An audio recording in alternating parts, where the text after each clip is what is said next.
हालांकि मैं शायर नहीं हूं, लेकिन हमारे आदरणीय उदय प्रताप सिंह जी राष्ट्रीय कवि हैं और इधर हिंदी, उर्दू, उसमें इनका बहुत बड़ा सम्मान है। नेताजी के गुरु रहे, तो हमारे तो बहुत सम्मानित हैं और समय समय पे इनकी कविताएं, शेर, और मुझे याद है कि जब मैं मुख्यमंत्री था और इनकी बहुत फेमस न मेरा है न तेरा है, उस समय मैंने बहुत सारे देश के प्रतिष्ठित लोगों को भेजा था नए साल की बधाई पर, या त्योहार की बधाई भी मुझे याद नहीं आ रहा है, क्योंकि अब एज के हिसाब से मेमोरी और रील्स की वजह से मेमोरी चली जाती है।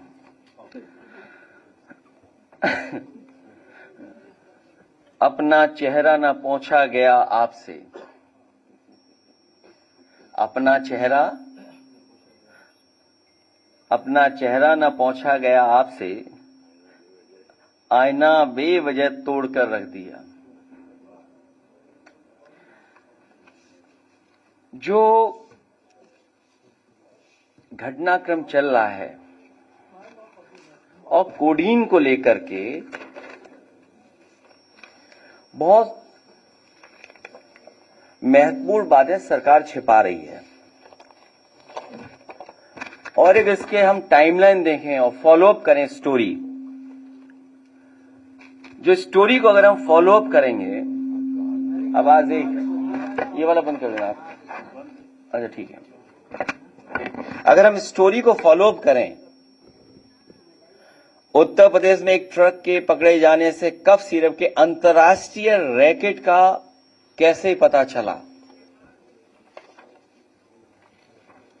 उत्तर प्रदेश में एक ट्रक के पकड़े जाने से कफ सिरप के अंतर्राष्ट्रीय रैकेट का कैसे पता चला। यूपी 3.5 करोड़ का कफ सिरप पकड़ा गया, बांग्लादेश से चूने के बोरे के आड़ में 4 ट्रकों से लाया जा रहा था। 36 जिलों में 118 से अधिक एफआईआर। यूपी में कफ सिरप का काला कारोबार। पढ़े इस कांड की पूरी कहानी। कोडीन सिरप माफिया कौन? 5 तरह के फर्जी फर्म, पूर्वी यूपी एवं बांग्लादेश, हब और नेक्सस।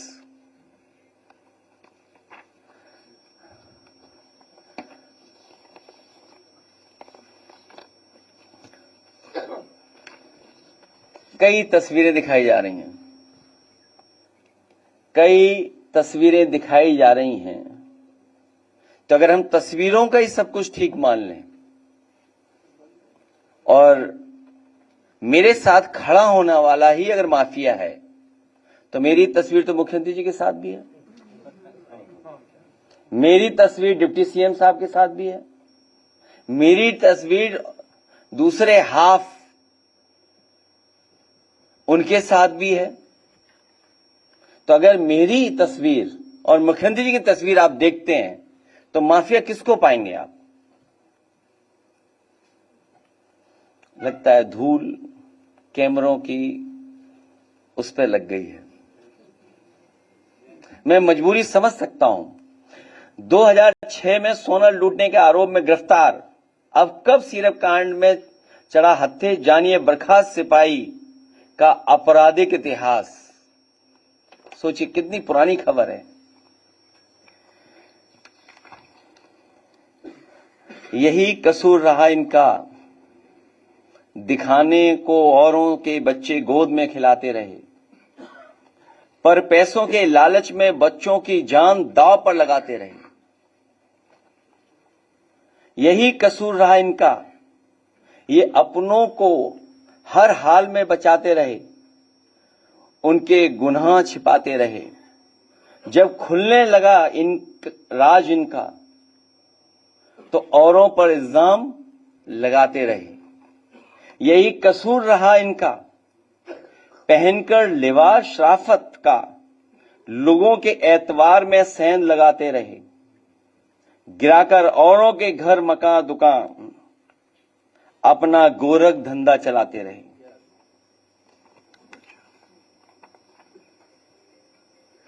किसी प्रदेश का मुख्यमंत्री झूठ बोले और उसके साथ खड़े हुए जो पसंद नहीं कर सकते मुख्यमंत्री को, वो झूठ बोले, तो कल्पना कर सकते हैं कि प्रधानमंत्री के क्षेत्र में इतना बड़ा रैकेट चल रहा हो। सवाल ये नहीं यूपी में चल रहा है, बड़ा सवाल यह है कि प्रधानमंत्री के संसदीय क्षेत्र से चल रहा था और कोई 100, 200, 300 करोड़ का नहीं है।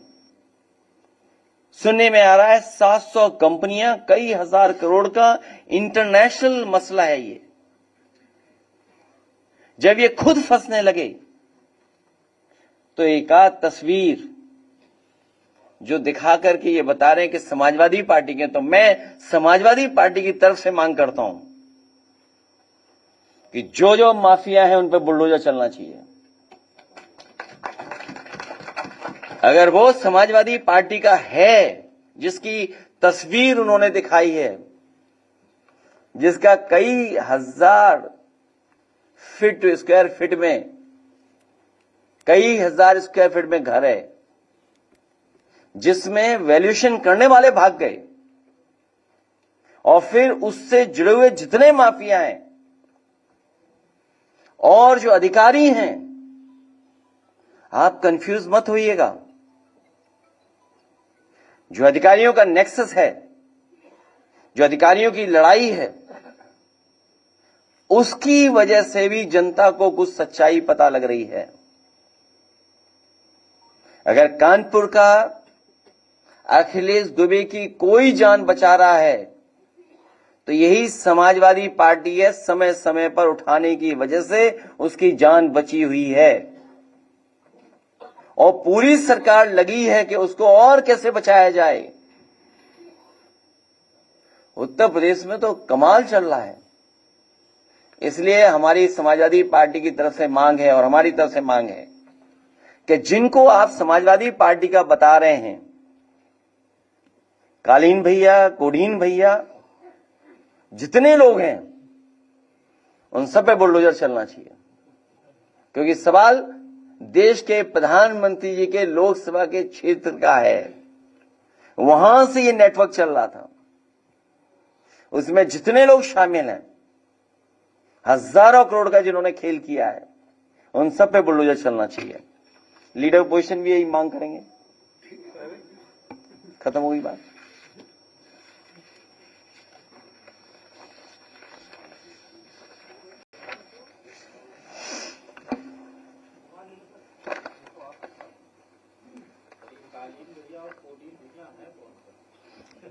ये सरकार बेहतर बताएगी। जो लोग इनमें शामिल हैं वो कोडीन भैया हैं। सब बड़ी लंबी सूची है। जब 36 जिलों में 118 एफआईआर हुई हैं तो उसमें 128 हो गई, तो उसमें कोडीन भैया ही हैं सब 128 जो हुई हैं। और आप सोचिए, अमिताभ ठाकुर आईपीएस, अगर वो कुछ बात कहना चाहते हैं, प्रेस से अपनी बात पहुंचाना चाहते हैं, तो आवाज दबाने के लिए सीटी बजा रही है पुलिस। पूरी पुलिस सीटी बजा रही है कि आवाज न पहुंच जाए। और दूसरा, दीपक यादव पूर्व विधायक कुछ हजार का फर्जी दिखा करके उसे जेल भेज दिया। अमिताभ ठाकुर पे कितने वर्षों पुराना निकाला केस, कितना पुराना। इसी तरह याद होगा रमाकांत यादव पर कितने साल पुराना केस निकाला। आदरणीय मोहम्मद आजम साहब की बात नहीं कर रहा हूं मैं अभी। कितने झूठे मुकदमे लगे। तो आप सोचिए क्या हो रहा है ये।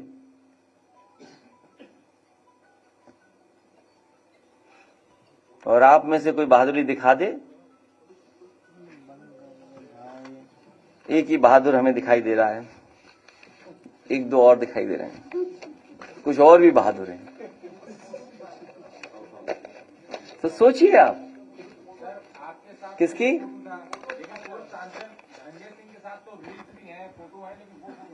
तो मैं तो कह रहा हूं कि जिसके साथ मेरी तस्वीर है और उसके साथ जिन जिन की तस्वीर है, सब पे चढ़ा दो बुलडोजर। हम मांग कर रहे हैं, इससे ज्यादा और क्या मांग कर सकते हैं? कोई हम सरकार में थोड़ी हैं।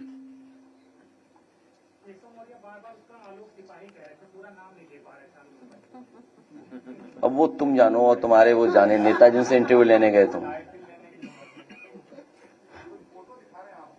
तो मेरी फोटो तो मुख्यमंत्री के साथ भी है, तो माफिया किसको मानोगे? और मेरी फोटो डिप्टी सीएम के साथ भी अगर कहो तो मैं दिखवा दूं। अभी बताओ, दिखवा दूं? दिखवा दूं? नहीं, बिहार नहीं, और भी है, बहुत क्लोज है। हमने तो ऑफर दिया था उन्हें। कहो तो दिखा दूं? आप बताओ माफिया कौन है आप, लेकिन तय करो, फोटो में दिखाऊंगा। आप तय करो कि कहोगे कि माफिया कौन है इसमें से। अगर है तय करो तो मैं फोटो दिखा दूं, बताओ। है? देखिए, बात मत बोलो, सीरप से बात उधर चली जाएगी, इसलिए कुछ ऑफर वगी बात मत करो, केवल सीरप पे रहिए आप। ये सामान्य घटना नहीं है। आप सोचिए कितनी स्टोरीज हैं। ये तो मैं थोड़ी सी स्टोरीज निकाल के लाया हूं, न जाने कितनी स्टोरीज हैं जब इतनी एफआईआर दर्ज हो जाए। और दूसरा देखिए, कानपुर में जो तहरीर दे रहे हैं, एफआईआर लिखा रहे हैं कि वापिस कैसे हो, उसका दबाव पुलिस बना रही है। कितनों में एनओसी मिल गया, सोचिए आप, कितनों को खत्म कर दिया एफआईआर।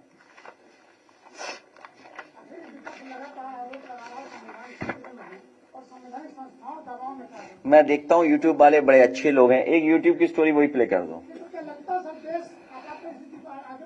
हिंदुस्तानियत की आपातकाल का समय चल रहा है, हिंदुस्तानियत का आपातकाल का समय चल रहा है।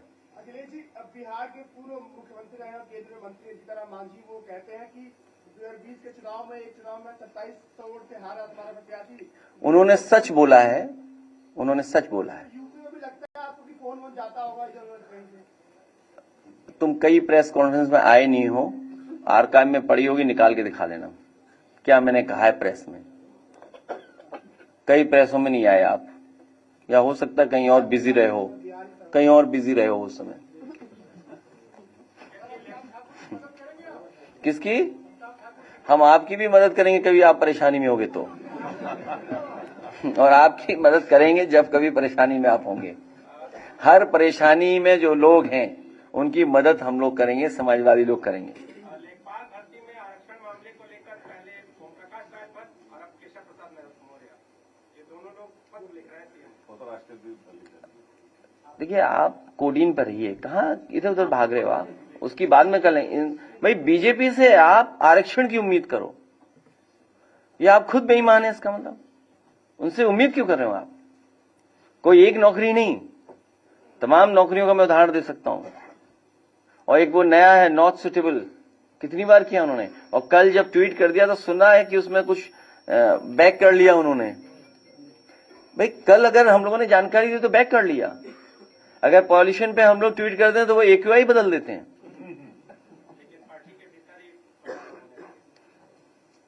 वो गैंग है, it's not a political party. Gang में किसी विचार नहीं होते हैं। वो वीडियो दिखाओ पहले, वो नहीं, ये नहीं। अरे वो एक वीडियो भेजा मैंने, यही बना था। अच्छा नहीं होगी, मैं भेजता हूँ अभी।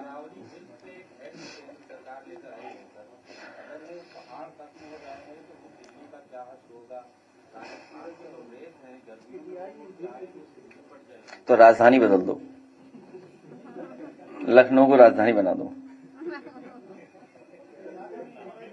भाई, मैं आपसे कह रहा हूं, पर्यावरण ऐसा है क्योंकि बहुत सारे लोग चिंतक विचारक भी हैं यहाँ, तो पर्यावरण पे हम लोग एक डिफरेंट प्रेस कॉन्फ्रेंस कर लेंगे जिसमें केवल पर्यावरण पे बात करेंगे कि सॉइल पॉल्यूशन है, एयर पॉल्यूशन है, लैंड पॉल्यूशन है, आपकी रिवर पॉल्यूटेड है, साउंड पॉल्यूशन है। साउंड पॉल्यूशन नहीं दिखाई देता आपको? तो AQI को लेकर भी है, बड़े सवाल हैं। फिर आप कहोगे कि आपके एक सांसद ने कुछ कह दिया है। तो आपके टेक्नोलॉजी को क्यों बदला आपने? इलेक्ट्रिक वो क्या बोलते हैं जिसमें लाइट जलाते हैं, इलेक्ट्रिक होता है नहीं, इलेक्ट्रिक क्या, हाँ विद्युत इलेक्ट्रिक जो भी बोलते हैं उसको, तो क्यों लाए आप? कुछ कारण रहे होंगे ना। तो इसलिए पर्यावरण पे हम लोग कभी बहुत लंबी बात कर लेंगे। इश्यूज बहुत हैं पर्यावरण के, और ये पर्यावरण को लेकर के बिल्कुल चिंतित नहीं है। जो पॉलिटिकल पार्टी चिंतित नहीं है वो अगली पीढ़ी को क्या दे रही है? हम तो वो पॉलिटिकल पार्टी है जिन्होंने ग्रीन मैनिफेस्टो अपना बनाया था, और पर्यावरण को लेकर के आज भी लखनऊ से लेकर के पूरे प्रदेश में जो महत्वपूर्ण काम किए आज भी दिखाई दे रहे हैं समाजवादी सरकार के। तो बहुत बड़ा विषय है पॉल्यूशन, और ये क्योंकि उद्योगपतियों से मिले हुए हैं, इसलिए उद्योगपतियों को लाभ देने के लिए कोई भी नियम बदल सकते हैं, चाहे वो समुद्र का हो, फॉरेस्ट का हो, हिमालयस का हो, वो सब नियम बदल देंगे। और दुनिया में नहीं ऐसा बदला गया होगा। दुनिया में हिमालयस के लिए, पहाड़ों के लिए, या जो भी उनके पहाड़ों के नाम हैं, उनके लिए कभी कानून नहीं बदला हुआ होगा। लेकिन भारत पहला देश बनने जा रहा है कि उद्योगपतियों को लाभ पहुंचाने के लिए नेचर से खिलवाड़ कर रहे हैं, अपने एनवायरमेंट से खिलवाड़ कर रहे हैं। तो कोडीन पे मदद करिए, आप लोग जाइए कोडी, और क्या। एक वीडियो लास्ट दिखा देते हैं, शायद अगर मिल जाए तो मुझे। अखिलेश जी, प्रधानमंत्री फसल बीमा योजना पे करोड़ों का घोटाला हो गया, जिसमें 787 हेक्टेयर जमीन पर 1138 हेक्टेयर का बीमा करा दिया गया। आरोप ये भी है कि नाले पर और रेल की पटरियों पर फसल उगा ली गई। तो इन अधिकारियों के खिलाफ कार्रवाई कब होगी? टोक्यो जनरल इंश्योरेंस कंपनी का भी नाम आ रहा है, और कैबिनेट मंत्री है सूर्य प्रताप शाही समेत तमाम लोग सामने दबाने का काम कर रहे हैं, ये भी आरोप है। ये स्कीम ही किसानों को मदद नहीं कर रही है। और आपको याद होगा जब समाजवादी सरकार थी उस समय हम लोग इस स्कीम को इसलिए नहीं लागू कर रहे थे, जो किस्त है वो कंपनियों को ज्यादा लाभ पहुंच रहा है, किसान को लाभ कम पहुंच रहा है। ये भेजा, इसका वीडियो अगर अपलोड कर सके। हाँ ठीक है, प्ले करा देना। किसी ने बनाया वीडियो, एक हम यूट्यूबर ने, तो हमें किसी ने भेजा, तो हमने कहा आपसे भी शेयर कर लें। दोषी के खिलाफ कार्रवाई हो, वो इसलिए नहीं चल रहा है क्योंकि स्वजाति लोग हैं अपराधी उसमें। स्वजाति लोगों पर बुलडोजर नहीं चल सकता। और ये बलिया की जो घटना बता रहे हैं आप, थाना बता देना, मुझे याद नहीं है, हैं?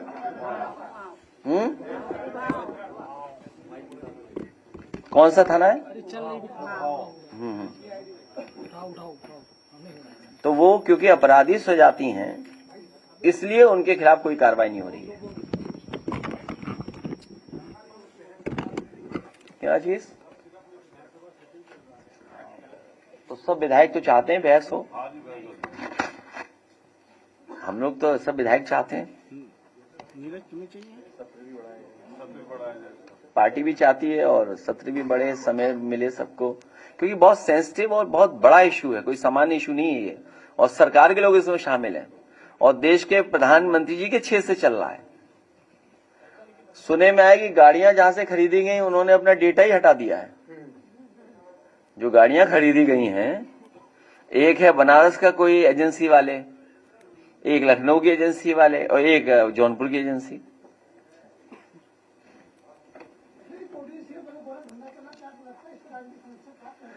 इसमें मुख्यमंत्री जी का संरक्षण प्राप्त है।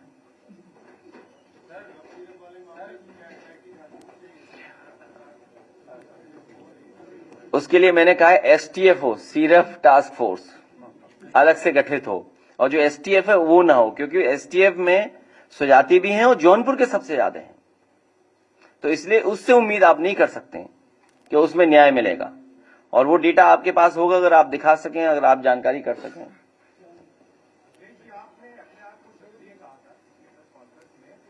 मैं तो ये चाहता हूं कि वो दूसरे कहें कि हम शूद्र हैं, बात ही नहीं समझ पाए लोग। भाई हम ये कह रहे हैं ना कि अगर हम क्षत्रिय नहीं तो शूद्र कहते हैं, हमें क्यों नहीं कहते हैं शूद्र?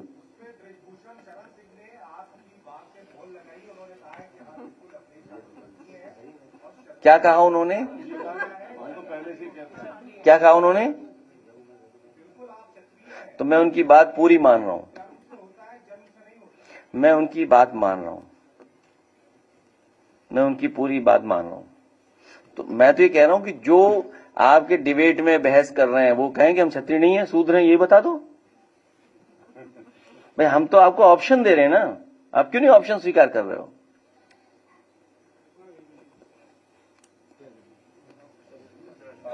लाइट बंद कर दो, प्ले कराइए।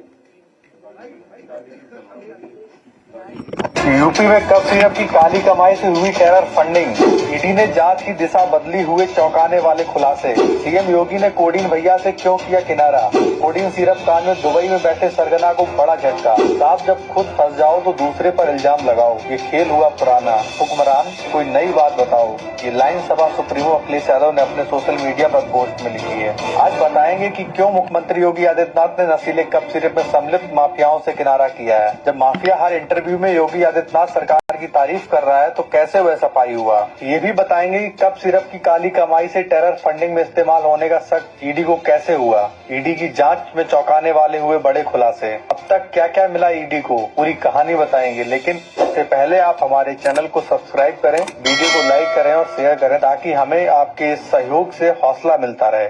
अब चलते हैं सीधे मुद्दे पर। साहब कोडीन भैया के सलाहकारों की दया से अब मुख्यमंत्री ने भी उनसे कन्नी काट ली है। उनका कहना है कि कप सिरप गिरोह के लोग समाजवादी पार्टी से हैं। खैर ये जानकारी तो कोडीन भैया खुद बयान में देकर सार्वजनिक कर चुके हैं कि कप सिरप गैंग के सदस्य उनके करीबी हैं। रही बात पार्टी की, तो हर इंटरव्यू में वो किसकी तारीफ कर रहे हैं, किसकी आलोचना कर रहे हैं, ये जग जाहिर है। अगर ये यूपी सरकार के पोषित माफिया समाजवादी हैं तो इनके महलों पर बुलडोजर चलाने से कौन रोक रहा है। और अखिलेश यादव स्वयं कह चुके हैं अगर बुलडोजर में डीजल खत्म हो गया है तो विपक्ष भरवा देगा। खैर माननीय मुख्यमंत्री जी, जनता आपसे कह रही है यही कसूर आप बार बार करते रहे कि धूल चेहरे पर थी, आप आईना साफ करते रहे। जेडीयू का नेता और एनडीए का प्रचार करने वाला अगर सपा के करीबी है तो जनता को गुमराह करने की बजाय इसकी शिकायत एनडीए के संयोजक या नीतीश कुमार से कीजिए। जब खुद फंस जाओ तो दूसरे पर इल्जाम लगाओ, ये खेल बहुत पुराना है। खैर साहब ईडी ने नशीले कप सिरप की तस्करी से होने वाली काली कमाई के टेरर फंडिंग में इस्तेमाल होने की आशंका जताई है। इसी को देखते हुए ईडी ने जांच की दिशा भी बदल दी है। फिलहाल प्रारंभिक जांच में कई हवाला ऑपरेटर ईडी के रडार पर हैं। बांग्लादेश में कुछ इस्लामिक संगठनों की खाड़ी देशों में सिरप बेचने में संलिप्तता के चलते आतंकी संगठनों को भी इसका फायदा मिलने की आशंका है। फिलहाल ईडी इससे जुड़े नेटवर्क की जड़ें तलाश रही है। सूत्रों के मुताबिक दुबई से संचालित ये सिंडिकेट हवाला के तमाम नेटवर्क से भारत में सक्रिय अलग अलग सिंडिकेट को रकम भेजी जाती थी, इसकी पुष्टि हो चुकी है। वहीं केंद्रीय खुफिया एजेंसियों की जांच में भी ये सामने आया है कि बांग्लादेश में सबसे ज्यादा तस्करी भारत में बनने वाले कोडीन युक्त सिरप और म्यांमार के याबा टैबलेट की होती है। फिलहाल जांच में ये भी सामने आया है कि रांची की सैली ट्रेडर्स और वाराणसी के न्यू वृद्धि फार्मा के प्रोपराइटर 25,000 की इनामी शुभम जायसवाल ने पिछले 2 वित्तीय वर्षों में करीब 7 करोड़ रुपए आयकर जमा किया है और जीएसटी अलग से जमा कराया गया है। ईडी के मुताबिक वाराणसी में चार्टेड अकाउंटेंट विष्णु अग्रवाल ने 140 फार्मा का ऑडिट किया है, जिसमें 2 फर्म शुभम जायसवाल की हैं। साहब ऐसी कोई निंजा तकनीकी देश के सभी लोगों तक पहुंचाई जाए कि कैसे 2 साल में एक फार्मा फर्म करोड़ों का व्यापार कर लेती है और देश विदेश में अरबों की संपत्ति बना लेती है। सूत्रों के मुताबिक ईमानदारी से जांच होने दीजिए, दूध का दूध पानी का पानी सामने होगा कि पार्टी फंड में कितना बड़ा अमाउंट दिया गया है। साफ सूचना ये भी है कि मुख्यमंत्री जी कोडीन माफियाओं के मसले में बुरी तरह से घिर गए। दिल्ली से काफी दबाव है। स्वजातीय मामला यूं तो पिछले 8 सालों से उनकी दुखती नस दबाता रहा है, मगर इस बार ये नस इतनी ज्यादा दब गई है कि राजनीतिक भविष्य दांव पर लग गया है। साहब जब पूरा पुलिस महकमा कथावाचकों को सलामी देने में व्यस्त रहेगा तो प्रदेश का अपराधी मस्त रहेगा, माफियाओं का बोलबाला रहेगा। कुछ माफिया देश छोड़कर भाग जाते हैं और पुलिस व खुफिया एजेंसियों को भनक तक नहीं लगती है। जब सीधे तौर पर फंसने लग जाओ तो संगीन अपराध को भी राजनीतिक करार दे दो। मुख्यमंत्री जी पूरी ईमानदारी से जनता को बता दीजिए कि माफिया कैसे समाजवादी पार्टी के हुए, जब वो इंटरव्यू में आपकी सरकार की तारीफ कर रहे हैं और जेडीयू नेता एनडीए का प्रचार करने वाले सपा के करीबी कैसे माने जाएं। खैर जनता आपको क्या लगता है, कब सिर्फ माफिया किसके संरक्षण में फल फूल रहे हैं और किसके सहयोग से अरबों की संपत्ति बनाई है। अगर मुख्यमंत्री जी के अनुसार माफिया समाजवादी पार्टी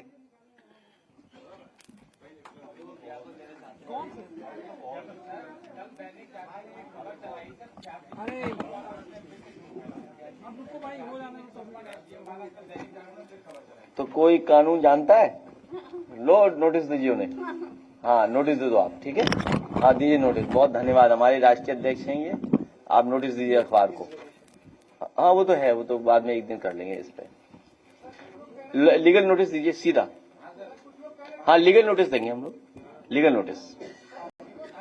और ये संग्राम कई बार बोल चुके हैं प्रेस में। हाँ, और हमारे लाली वर्मा जी बताएंगे वो कैसे, वो कौन सा निकालते हैं, नया टर्म निकाला है, not suitable, not found suitable, NFS पता करवा लो आप, एनएफएस कैसे निकालते हैं। हाँ ठीक है।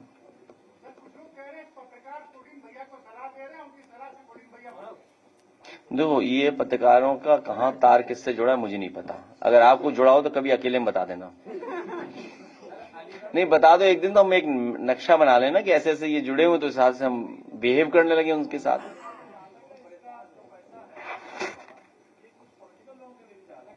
तो हो सकता है, कौन बड़ी बात है। तो ये तो इतना बड़ा जब मसला है तो खुलासा तो हो इसका, कोई सच्चाई तो सामने आए।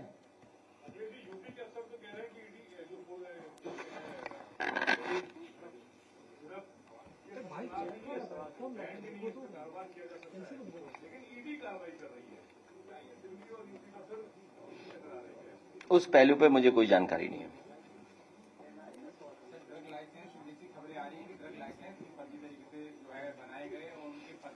इस सुनने में तो ये भी आ रहा है कि दबाव बनाकर के भी लिए गए लाइसेंस, जिनके पहले से चल रहे थे लाइसेंस, उनको भी दबाव बना के कमरे में पीट के या जो भी कुछ हो तरीका अपनाया। फर्जी फर्मों का 2 वर्षों में रजिस्ट्रेशन हुआ और गलत तरीके से उनका ट्रांसपोर्ट, बहुत सी चीजें वो सरकार बताए, हम क्यों बताएं, आप क्यों बता रहे हो। अरे सब पता ये बातें भाई, ये विधानसभा में बोलना जाके।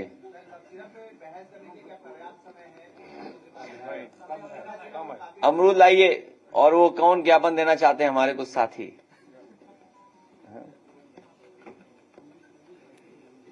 कौन है ज्ञापन वाले?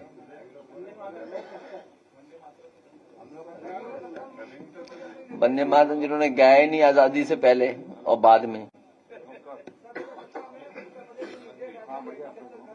क्या चीज?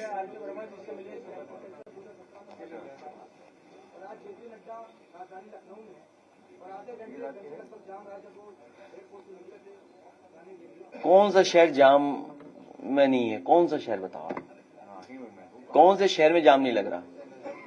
कोई इंफ्रास्ट्रक्चर बनाया नहीं। आप बताइए 10 साल में क्या इंफ्रास्ट्रक्चर क्रिएट किया सिटीज में, जो स्मार्ट सिटी का सपना दिखाया था। आइए हैं, छोड़िए वो लीगल पार्ट देखिए अपना। लाइए अमरूद लाइए। हाँ, एक टोकरी हमारे लिए, एक टोकरी सबके लिए। अरे हो गया, बस इतना ही होता है। हाँ ठीक है, फैल जाओ ना, तस्वीर उनकी भी आएगी। वो कौसाम्बी की सबसे असली तो कौसाम्बी का होता है। कौसाम्बी का इलाहाबाद वाले बोलने लगे हमारा है।